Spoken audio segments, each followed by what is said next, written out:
UK tourist visa, UK visit visa किस base पे apply किया जा सकता है, किसकी रेशो ज़्यादा है, किस तरह अप्लाई किया जा सकता है। लेकिन जो सबसे मेन चीज़ है कोरोना अब पाकिस्तान में जो उनकी वैक्सीनेशन आज से स्टार्ट हो चुकी है, ठीक है, उसके बाद जो हमारी वीज़ा रेशो उसकी क्या सक्सेस रेशो रहेगी, पाकिस्तानियों के लिए किस तरह वीज़ा हासिल किया जा सकता है, ये सब कुछ आज हम आपको इस वीडियो में बताएंगे। वीडियो लास्ट तक देखिएगा ताकि आप तक एक बेहतर रहनुमाई, एक बेहतर मालूमात पहुंच सके।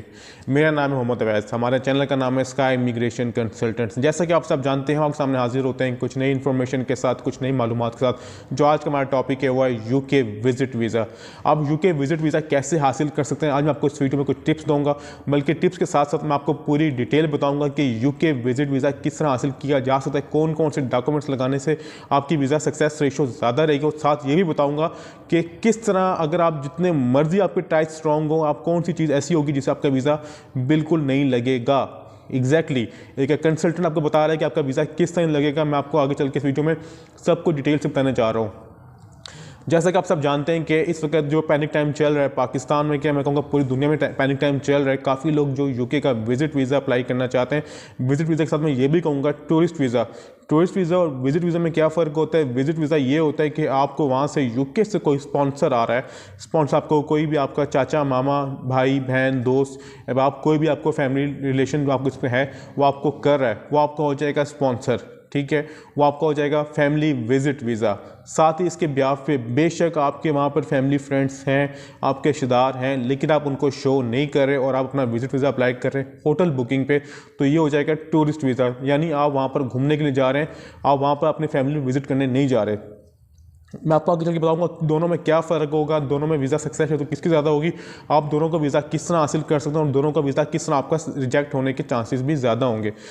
आपका अगर विजिट वीज़ा अप्लाई करना चाह रहे हैं, मिसाल देते हैं, हम लोग एक फ़र्ज़ी कहानी बना लेते हैं जी, कि फ़र्ज़ी कहानी में ये कर लेते हैं कि आपके वहाँ पर अंकल मौजूद हैं, अंकल आपके मौजूद हैं या भाई मौजूद हैं और आपको वहाँ पर वो वीज़ा स्पॉन्सर करें जी, आप मेरे पास आएँ, मेरे पास रहें, आपका सारा खाने का खर्चा, आपका सारा फैमिली का खर्चा, होता है कि आपका जो भी एक्सपेंस होगा टिकट का वो मैं बर्दाश्त करूंगा, आपको उन्होंने डॉक्यूमेंट्स भिजवा दिएगा। हत्ता कि उनके पास एक घर में 4 कमरे हैं और 2 कमरे उनके टोटली फारिग खाली हैं जिसमें हम जाके रह भी सकते हैं।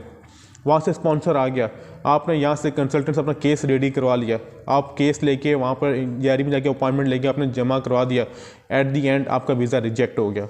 क्या वजह रिजेक्ट होने की, आपने कभी ये सोचने मतलब कि आपके तो बिल्कुल सक्सेस रेट आपकी ज़्यादा थी, आपके तो सारे डॉक्यूमेंट्स कंप्लीट थे।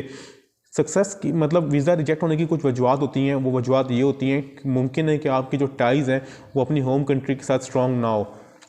होम कंट्री से टाइज किस तरह स्ट्रॉन्ग हो सकती हैं, वो स्ट्रॉन्ग इस तरह हो सकती हैं जी कि आपका अच्छा कोई बिजनेस हो या फिर आपकी अच्छी जॉब हो। अगर आपकी जॉब हो तो कम से कम आपकी बैंक स्टेटमेंट के साथ वो मैच हो रही हो कि आपको फ़लाँ तारीख को इतनी सैलरी मिलती है, ठीक है। अगर आपका बिजनेस है तो बिजनेस तो ऑब्वियसली कि आपको ट्रांजैक्शंस होती हैं वो अनएक्सपेक्टेड होती हैं, आप जितनी मर्जी ट्रांजैक्शंस करें, इसमें कोई एक लिमिटेड नहीं होती कि आप इसको ये कहेंगे जी कि मुझे इतनी ट्रांजैक्शंस ही होंगी एक दिन में या एक हफ्ते में। बिजनेस है, बिजनेस में तो आप जितना मर्जी, एक किराना स्टोर वाले की बात करता हूँ, एक बंदा मैं चला के मैंने बोतल पी ली, दूसरा पता चला कि उसने ब्रेड ले ली, तीसरा पता चला कि उसने ग्रोसरी का कोई सामान ले लिया। यानी इस तरह बिजनेस में तो कोई लिमिटेशन नहीं होती कि आप ये भी कहें, लेकिन जॉब में आपको एक लिमिटेड होती है, लिमिटेशंस होती हैं कि आपको फ़लाँ तारीख को सैलरी मिलती है और आपकी सैलरी फिक्स होती है कि आपको इतनी ही सैलरी मिलती है, आपको वही सैलरी मिलेगी। जब आप अपना स्टेटमेंट वापस शो करते हैं तो आपकी वहाँ पर स्टेटमेंट मैच होनी चाहिए कि आपको इतनी सैलरी हर महीने मिल रही है, फ़लाँ तारीख को मिल रही है।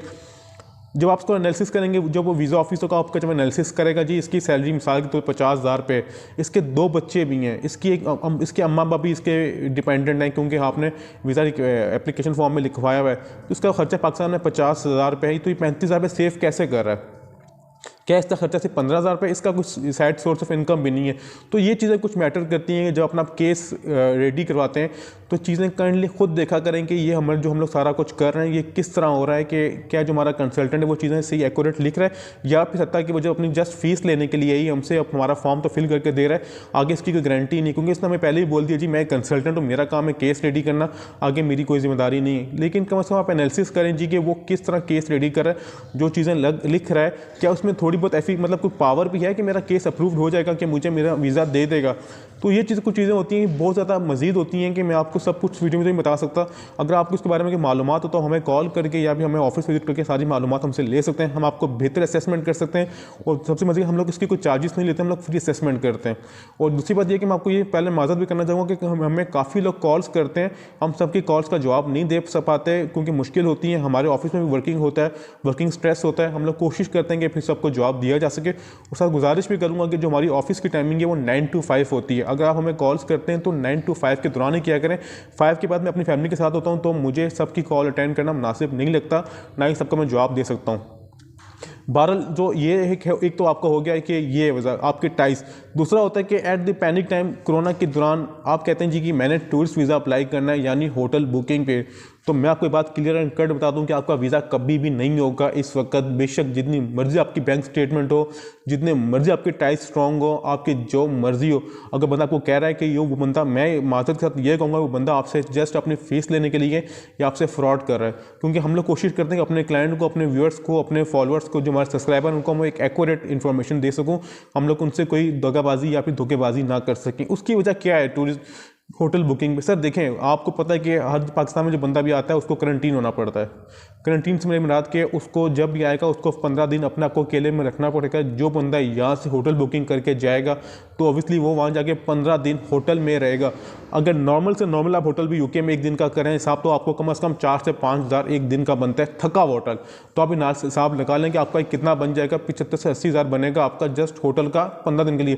तो बंदा जो वीज़ा ऑफिस है वो कहेगा ये कैसा यार, ये सादा बंदा है कि ये होटल में जाकर रहेगा और 15 दिन अपने से पैसे इसमें ज़ाया करेगा, क्यों नहीं किसी और मुल्क में जा रहा जहाँ उसको करंटीन भी नहीं करना पड़ेगा। तो वीज़ा ऑफिसर आपका डायरेक्टली वीज़ा रिजेक्ट करेगा।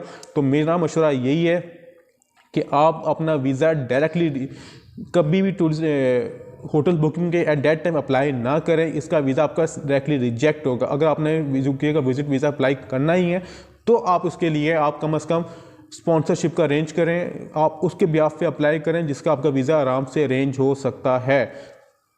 उसके बाद अगर आपका अल्लाह न करे अगर आपका वीज़ा रिजेक्ट हो भी जाता है, मतलब होटल मतलब मिसाल के तौर पे अगर आपने स्पॉन्सरशिप भी अप्लाई किया है, आपका वीज़ा फिर रिजेक्ट हो गया, तो आपको जब रिफ्यूज़ल लेटर होता है तो आप उसके ब्याफ पे जब उस पर लिखा होता है कि आपके पास अपील का चांस नहीं, लेकिन आप उस पर अपील कर सकते हैं, आप इसके लिए प्री एक्शन प्रोटोकॉल में जा सकते हैं।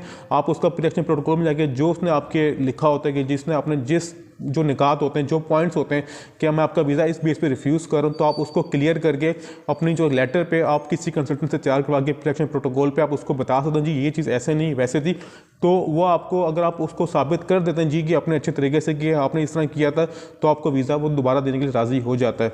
लेकिन एक बात बता दूँ, ऐड करता चलूँ, जिस बंदे ने आपका पहला वीज़ा ऑफिस में आपका केस देखा होता है वो उसके बाद दोबारा उसके पास दोबारा ये केस उसके पास नहीं जाता, ये किसी और के पास जाता है। उससे सीनियर हो सकता है या फिर कोई और उसकी लेवल का कोई और बंदा ऑफिसर जो आपका वीज़ा देखेगा जी वीज़ा एप्लीकेशन फॉर्म, इसका पहले वीज़ा रिफ्यूज़ किस बेस पे हुआ है, तो वो आपको दोबारा वीज़ा देने के अगर आपके डॉक्यूमेंट्स कंप्लीट होते हैं और आप उसको अपनी बात समझाने में कामयाब हो जाते हैं तो आपका वीज़ा दोबारा देने में राज़ी हो जाता है। तो जो वीडियो बनाने का मकसद वो यही था कि अगर आप इस एट दैट टाइम जो फरवरी चल रहा है पाकिस्तान में, कोरोना वैक्सीनेशन भी स्टार्ट कर दी गई है, अगर आपने होटल बुकिंग के यूके का वीज़ा अप्लाई करना तो बिल्कुल ना कीजिएगा, आपका वीज़ा रिजेक्ट होने के चांसेस बहुत ज़्यादा होंगे। जब भी अप्लाई करें तो आप हमेशा स्पॉन्सरशिप पे मंगा के अप्लाई करें, डॉक्यूमेंट स्पॉन्सर वहाँ से यूके से मंगवाएं, क्योंकि जब तक हालात ठीक नहीं होते ये चीज़ें ऐसी चलती रहेंगी। तो ये थी आज की वीडियो। उम्मीद करता हूँ आपको हमारी मालूमात अच्छी लगी होगी। अगर आपको इसके मुतालिक कोई बात पूछनी हो, अगर आपको हमारी कोई सर्विस चाहिए हो तो हमारे दिए नंबर पर कॉल पर रब्ता कर सकते हैं। हमारा टेलीफोन नंबर है 034705052236। हमारा ऑफिस का एड्रेस है 2nd floor सूबत plaza Chakswari Azad Kashmir. बहुत शुक्रिया, दोबारा मुलाकात होगी कुछ नई मालूमात के साथ नई वीडियो के साथ। खुदा हाफिज़।